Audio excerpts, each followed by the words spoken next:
Good afternoon, 11th grade. I'm recording this message in the afternoon. We spoke this morning, and I went through a list of bullet points, which is a reaction to the work that you have been handing in and questions that you had during the chat. Now, I'm going to try to be concise in order to keep this video to 10 minutes, which means I will have to actually make a part 2, because the last question that I'm going to answer, which is the relationship between literature and place, requires a little bit more of an explanation, and it might go over 10 minutes. So I'm going to include that in a part 2 to this video. So we're going to start with the first bullet point that I had mentioned, which was the answer to the question as to how the boy was viewed after he returned after having the accident. Okay, which the question itself, let me see if I can return to the question. No, I apologize, I don't see the question.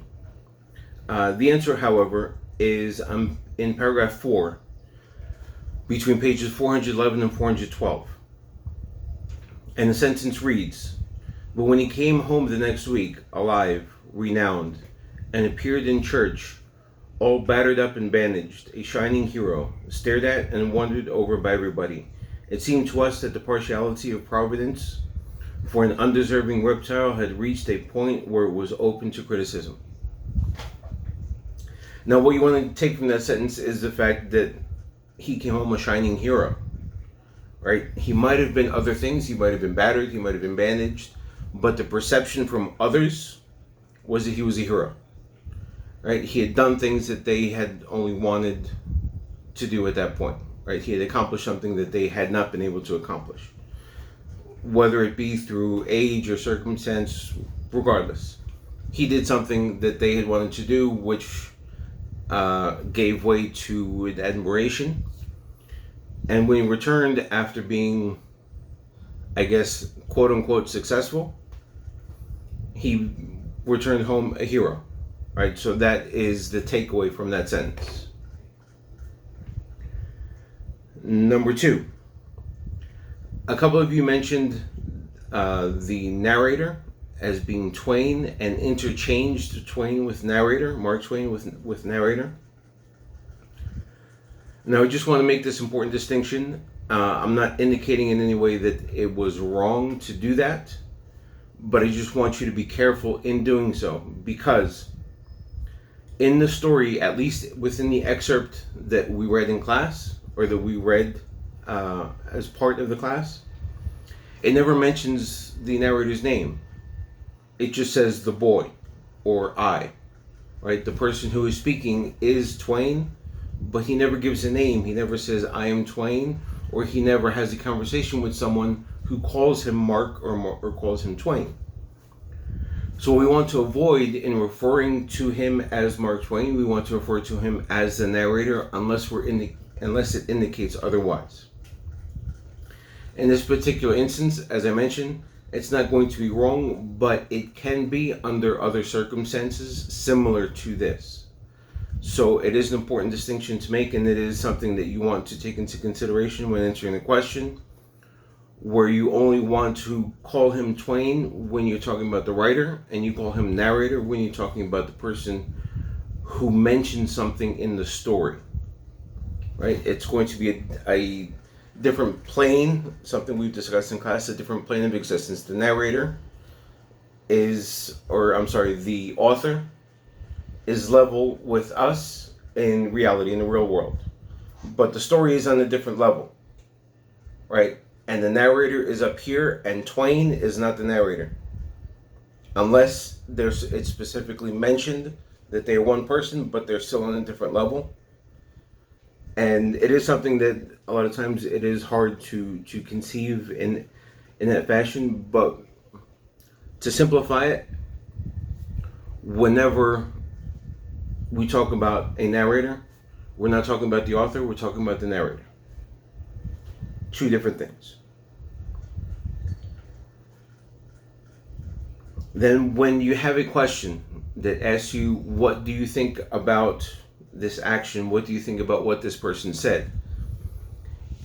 Please do not rewrite or quote from the story, because that is not telling me what you think happened, which is what the question is saying or asking. I want to know what you think. What is the impression that you got from what you read? Now, I read the story as well, so I can go back and quote it. You can quote the whole story. It doesn't give me any more information that I need that would answer the question. What would answer the question is you telling me, okay, I read this passage and this is what I understood.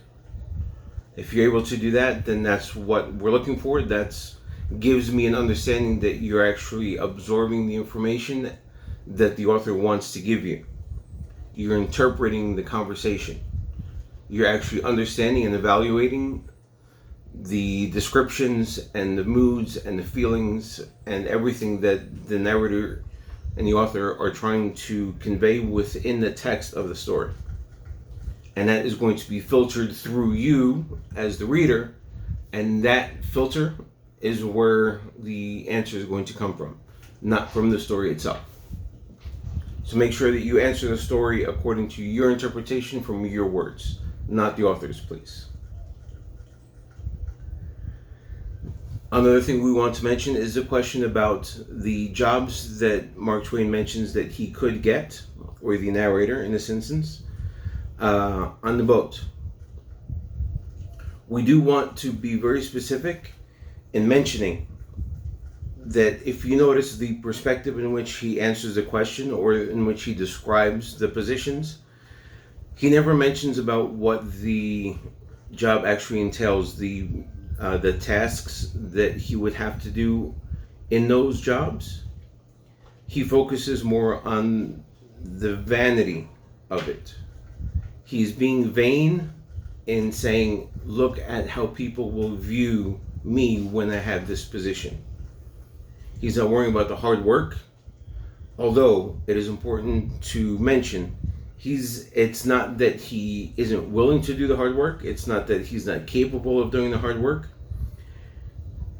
It just means that within the description, the only perspective that we get is his vanity in describing how he wants others to view him once he has obtained these jobs. All right, so that is important to note, that he is going to focus on the superficial aspects of these positions and the outside superficial aspects, how others are going to view him from outside the atmosphere of the boat. Okay? Then we have on page 411, make sure I have enough time. Page 411, the very first two sentences. It says, my father was a justice of the peace, and I supposed he possessed the power of life and death over all men, and he could hang anybody that offended him. This was distinction enough for me as a general thing, but desire to be a steamboatman kept intruding, nevertheless. Now, justice of the peace just means judge. That is all he's saying. And by indicating that his father had the power over life and death of others, just mentions just that, how much power his father had in the position that he held. And even though that power that his father held was appealing to him, he nevertheless could separate that from his desire to be part of a crew of a steamboat. So his mentioning that was just simply to say that even though I have this image of someone who has a lot of power, which was his father, I'm still drawn to this position on a steamboat because of how glamorous it has been portrayed or that I've seen throughout my life. All right, so that's one thing. That's one way of describing at least the first two sentences of paragraph 4 in the story. Okay, so those were the first things that we went over in the chat today. I'm going to go ahead and stop the video now, create part 2 to mention the other question, which is a longer answer, which is the relationship between literature and place.